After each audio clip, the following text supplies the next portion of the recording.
One rainy night in Chicago, my husband stood by the window of our glass-walled penthouse and told me my stepsister was pregnant with his child. He said he wanted a divorce. As if those words could be dropped into the air and vanish. I didn't scream, didn't cry. I sat down, looked him dead in the eye, and asked when she planned to tell me herself. He muttered, "Tomorrow." That was the moment I knew we weren't going to have a conversation. We were going to have a reckoning. He thought I'd crumble. She thought she'd already won. By the end, neither of them would recognize the ground they stood on. What would you do if the person you trusted most handed your life to someone who'd always wanted it? Tell me in the comments. And if you want to hear the whole truth, stay with me. Like, share, subscribe. This one is worth the ride. My name is Kendra Hill. I've lived in the heart of Chicago for the past 7 years, watching the skyline shift through seasons and storms. From the 39th floor, the city hums beneath you like a living machine. And you can almost forget how fragile things are. Almost. I walked into that penthouse carrying a leather tote stuffed with board reports from Worthington Group, my father-in-law's construction empire. The one I now steer as acting CEO. I tossed my keys onto the counter, rain still slicking my coat. Trevor didn't move from the glass. His reflection in the dark pane was pale, shoulders tense. "Amber's pregnant," he said without turning. My pulse didn't spike. It slowed, like the calm before a drop. I pulled out a chair, sat, folded my hands. "When's she telling me?" He flinched, eyes darting to the floor. "Tomorrow." I nodded once, the way I do in boardrooms when a deal's already decided. In my mind, I was already drafting an email to my lawyer, to the founder, to myself. This wasn't the night my marriage ended. It was the night I began. I didn't always walk into boardrooms with the kind of confidence that makes men twice my age glance at each other before they speak.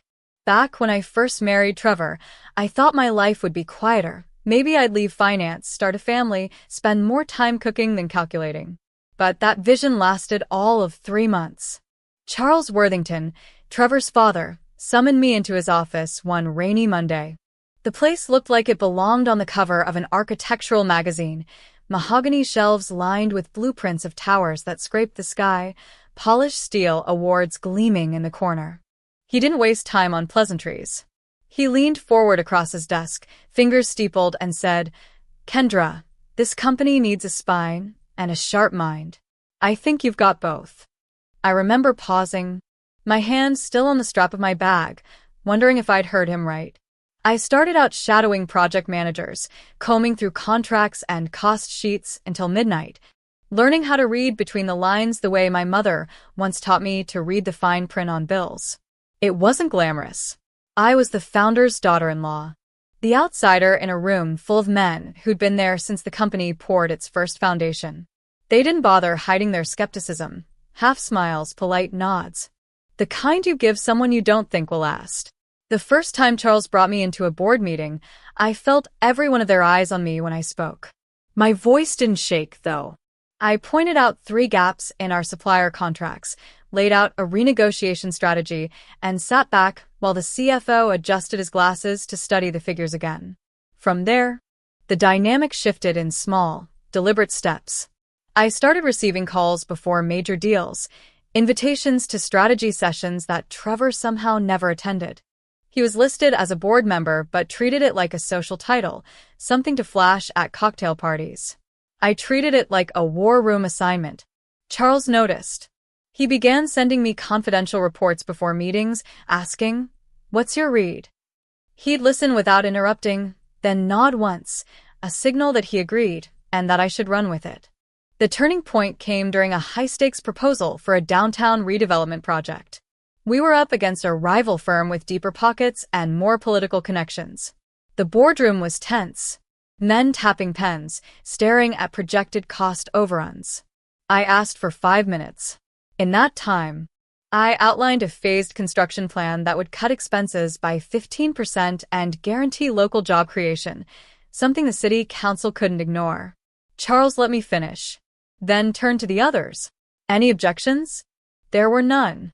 We won the contract. From that moment, the board stopped treating me like a placeholder. They started looking to me before they looked to Trevor. I didn't rub it in, but I noticed. Trevor didn't. Or maybe he didn't care.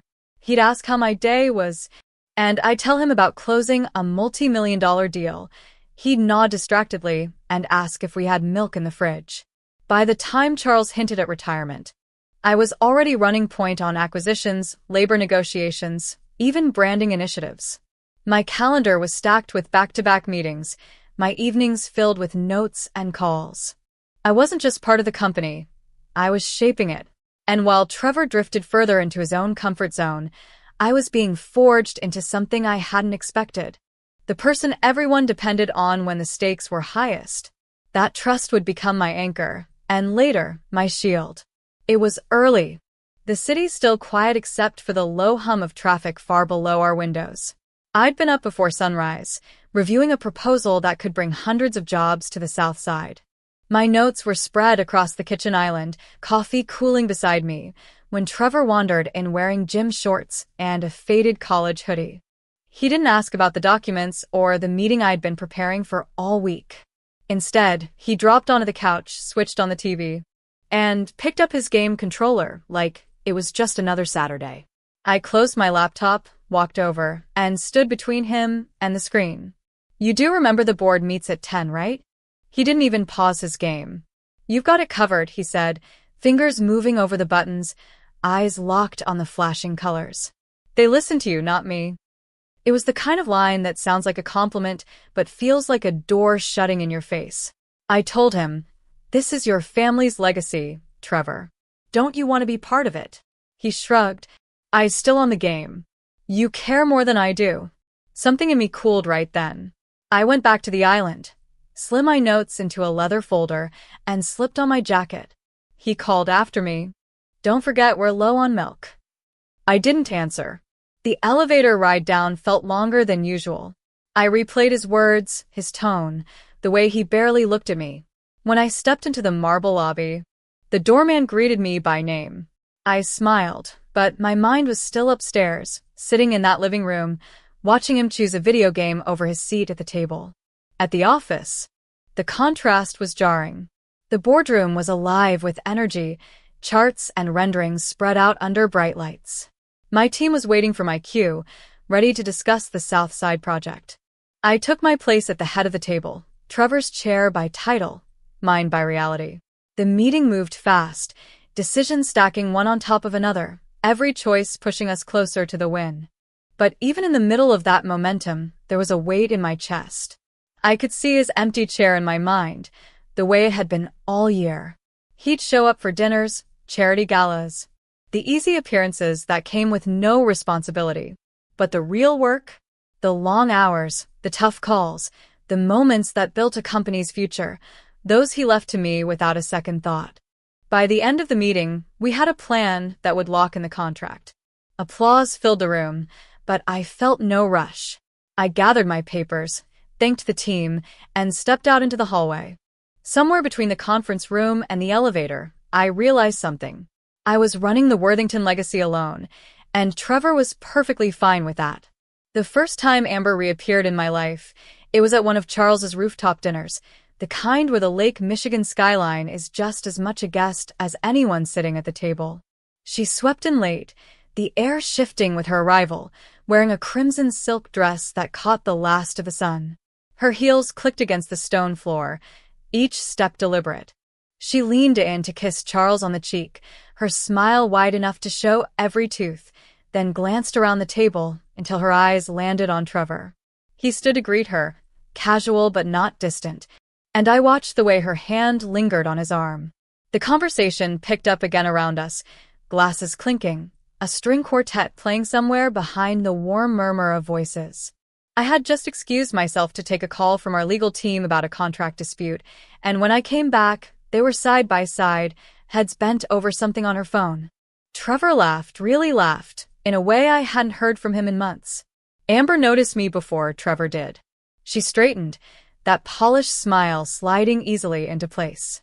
"Kendra, I was just telling Trevor how he handled that scene with my ex was impressive." Her voice had the faintest lilt, like it was a compliment meant to travel further than my ears. I remembered the story, Amber's ex-husband had shown up drunk at a family barbecue years ago, shouting accusations. Trevor had stepped in, calm and quiet, talking the man down until he left. I'd been grateful then. I wasn't sure what I felt now. Trevor shrugged, playing it off. It was nothing. But he didn't move away from her. She tilted her head toward him, laughing again. And I caught the flicker of her hand brushing his jacket sleeve as she reached for her wine. Through dinner, she kept looping him into her stories, asking questions she already knew the answers to, making small jokes that left him grinning. I stayed in the conversation with the rest of the table, but every so often my gaze drifted back to them. Amber's eyes lingered just a beat too long. Trevor's posture softened when she spoke. When the night wound down, Amber hugged me goodbye, the scent of expensive perfume clinging to the air. We should catch up, just us, she said, her voice low, like a promise wrapped in silk. I smiled back, the kind of smile that doesn't reach the eyes, and told her we'd see. As I watched her walk toward the elevator, Trevor beside her carrying her coat, something in my chest tightened. It wasn't jealousy. It was recognition. Amber had always had a way of stepping into a room and leaving with whatever she decided belonged to her. That night, it was clear she'd made a decision. It was just past 8 when I walked into the penthouse, the city lights stretching out below like a circuit board. I set my bag on the counter, already thinking about the notes I needed to finish for the next morning's investor call. Trevor was in the living room, sitting forward on the couch with both hands clasped. He didn't look up until I was halfway across the room. "We need to talk," he said, and there was something in his tone I didn't recognize. I stayed standing. "About what?" He drew in a slow breath, eyes fixed on the floor. "Amber's pregnant, it's mine. I want a divorce." The words landed like they'd been rehearsed, each one spaced just far enough apart to sting. I didn't move, didn't blink. "When's she telling me?" He hesitated. "She said she'd come by on your next day off." I nodded once, the same way I do when a deal's already been decided in the other party's head. "Fine. "I'll make sure I'm here." My voice was steady, but inside something cold was spreading, sealing off every corner. He looked at me then, almost expecting an outburst, maybe even a plea. Instead, I walked to the kitchen, poured myself a glass of water, and leaned against the counter. "Does Charles know?" Trevor's eyes flickered. "No." "I thought we could handle it ourselves." I set the glass down carefully. "We will. Tomorrow I'll speak to him." There was no shouting, no slammed doors. Just the quiet sound of me gathering my things for the night, slipping my laptop into its case and checking my phone. One new message from Ava Kim, my attorney. I typed a single line, "Need to meet." Urgent. Tomorrow. The rest of the evening moved in a blur. Trevor sat staring at the muted television while I worked at the dining table, my fingers moving over the keys with a precision that came from years of high-pressure negotiations. But this wasn't a corporate rival or a stubborn city contract. This was personal. When I finally closed my laptop, Trevor was gone from the couch, the bedroom door shut. I walked out onto the balcony, the wind off the lake cutting sharp against my skin. Somewhere down there, the city kept moving, unaware that the ground in my life had just shifted. I thought of Amber's smile, the way her hand had lingered on his arm, and realized she'd been playing a longer game than I'd wanted to see. I stayed out there until the chill seeped through my jacket, then went back inside and locked the balcony door. Tomorrow wasn't just going to be a conversation. It was going to be the opening move. And I was already 3 steps ahead. Charles's study always smelled faintly of cedar and old paper, the kind of room where secrets were kept and decisions stuck. I stood in the doorway for a moment, watching him lean over a set of architectural drawings spread across his desk. The morning light cut in through tall windows, catching the silver in his hair. He looked up, and in that sharp, measuring gaze, I saw the man who'd built Worthington Group from a 2-man crew into the skyline of Chicago. "Sit," he said, without preamble. I took the chair across from him, my hands resting lightly on my knees. "Trevor told me something last night." I began, my voice steady. "Amber's pregnant. He says it's his. He wants a divorce." His pen stopped moving. Across the room, my mother-in-law gasped, the sound half sharp, half hopeful. A grandchild. Charles didn't look at her. Not another word. The authority in his tone filled the space. I went on. She plans to come by tomorrow to discuss terms. I let the word hang there, and he understood. This wasn't a family matter. It was a business one. He leaned back in his chair, eyes narrowing. Do you want to stay on at the company? Yes. Then you will. Trevor's not capable of running this, and you've been doing it already. You'll remain acting CEO. Effective immediately. His access to company resources is frozen. I felt the tension in my shoulders ease, but my jaw stayed tight. I'll also need authority over corporate residences, including the penthouse. You have it. He reached for a document, scribbled a note in his tight, angular handwriting, and slid it toward me. Deliver this to legal today. They'll handle the rest.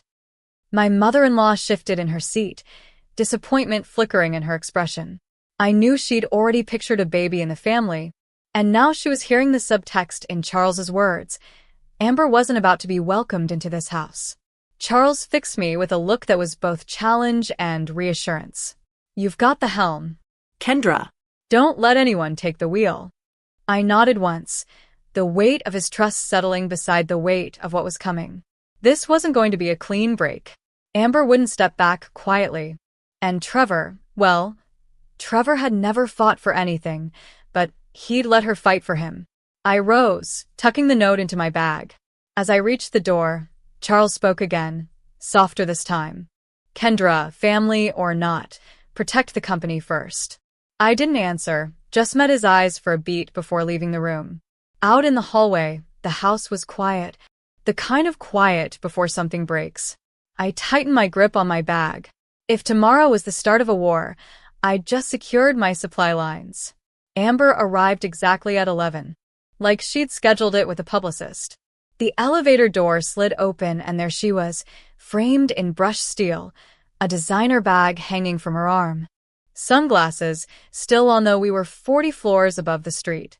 She stepped into the penthouse like she already owned the square footage, her heels clicking against the marble. Trevor trailed a few steps behind her, hands shoved in his pockets, avoiding my eyes. I was at the kitchen island, pouring coffee into a heavy ceramic mug, the steam curling up between us. Morning, I said evenly. Amber slid her sunglasses into her hair and gave me a smile that didn't touch her eyes. Kendra, I thought we should talk face to face. No reason to make this harder than it has to be. She let her gaze sweep the room, pausing on the view, the art, the details she thought she'd be inheriting. I know it must be difficult for you, not being able to have children. But don't worry, Trevor and I will make sure you're comfortable starting over. I set the mug down, the sound sharp against the stone. Generous, I said. But we'll let the lawyers decide the terms. She gave a little laugh, waving a manicured hand. Lawyers drag things out. I thought we could just agree. You take a settlement, we keep the condo. Everyone moves on. I reached for the folder on the counter and slid it toward her. Inside was a single page, the date, the address of Worthington Group's headquarters, and the time for tomorrow's meeting. That's where we'll talk. With legal present. Amber's smile flickered for the briefest moment before she recovered. If that's how you want to do it. She glanced at Trevor, but he kept his head down, pretending to study the grain of the floor. I took a slow sip of coffee, letting the silence stretch. Amber, I said finally, are you sure you know what you're after? Her eyes narrowed just a fraction, but her voice stayed bright. Of course. Trevor has everything I need. That was the moment I almost smiled, not out of amusement, but because the game was already in motion and she didn't know how far behind she was. She gathered her bag, clearly ready to end the visit on her terms, but I could see the tension in her shoulders. As they walked toward the door, Trevor glanced back once, almost apologetically, then looked away. When the door shut, I stood in the stillness for a long moment. The city hummed faintly through the glass, steady and indifferent. Tomorrow she'd walk into a different kind of room, one with rules she couldn't charm her way around. I'd see to that myself. The next morning, the conference room on the 42nd floor felt colder than usual. The wall of glass behind me framed Chicago in steel and cloud, the skyline sharp against the gray. I sat at the long table with Ava Kim to my right, her legal pad already covered in tight, efficient handwriting. Across from us, Trevor slouched in his chair, eyes down, and Amber sat upright beside him, her lips pressed into a confident curve. A silk scarf knotted at her throat like she was walking into a photo shoot, not a negotiation. "Let's make this quick," she said, sliding her phone onto the table. "Kendra, name your number for alimony, and we can all be done with this." I didn't move. Ava leaned forward, sliding a document across the table. "Since you've brought it up, we'll be requesting spousal support from both Trevor and you, Amber." Amber blinked, the words not registering for a beat. "From me?" Her laugh was brittle. "I already pay my ex-husband." Ava's voice didn't change. "Then you know how it works. You entered into a relationship that contributed to the breakdown of this marriage. The financial consequences aren't selective." Trevor shifted uncomfortably, his knee bouncing under the table. Amber turned to him, waiting for him to speak, but he kept his eyes on the tabletop. Ava pulled out another folder, spreading a series of highlighted statements in front of them. "These are the last 12 months of household expenses. You'll see that Kendra has been covering the mortgage, utilities, and nearly all other costs. Your contributions, Trevor, are negligible." His jaw tightened, but he said nothing. Amber scanned the pages, her confidence thinning with each line item. "You see," Ava continued, "when we talk about settlement, the numbers tell the story. And right now, that story doesn't favor either of you." Amber sat back, crossing her arms, her gaze flicking to the view behind me like she could find a way out in the clouds. I watched her carefully. She'd walked in here expecting to dictate terms, but every line of her posture now was defense. I reached for my pen, making a note on the margin of Ava's pad. She read it, then closed the folder with deliberate calm. "This is just the beginning," she said. "Property division is next." Amber tried to smile again, but the tension in her shoulders betrayed her. I held her gaze, letting the silence settle between us. The sound of the city far below felt louder than her breathing. For the first time since she walked into my home the day before, she looked unsure. And that was exactly where I wanted her. Tomorrow we'd move to the assets. That was when she'd understand just how wrong her assumptions had been. Ava didn't waste time. She opened a slim blue folder and laid the first page flat between us. "The penthouse," she said, tapping the header. "It's not marital property. It belongs to Worthington Group. Employees lease it at market rate. Here's the figure." Amber leaned forward, eyes scanning the bold number at the bottom. Her head jerked up. "That's more than his salary." Trevor frowned, glancing between us.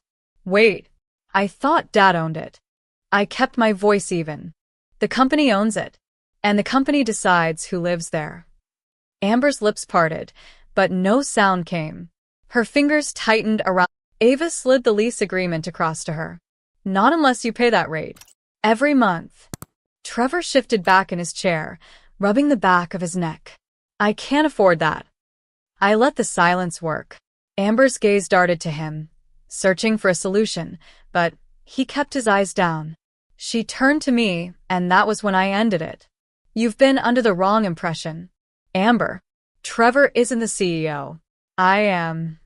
The words hung there, solid and unshakable. Her face drained of color. "You." I nodded. "Charles appointed me when he retired.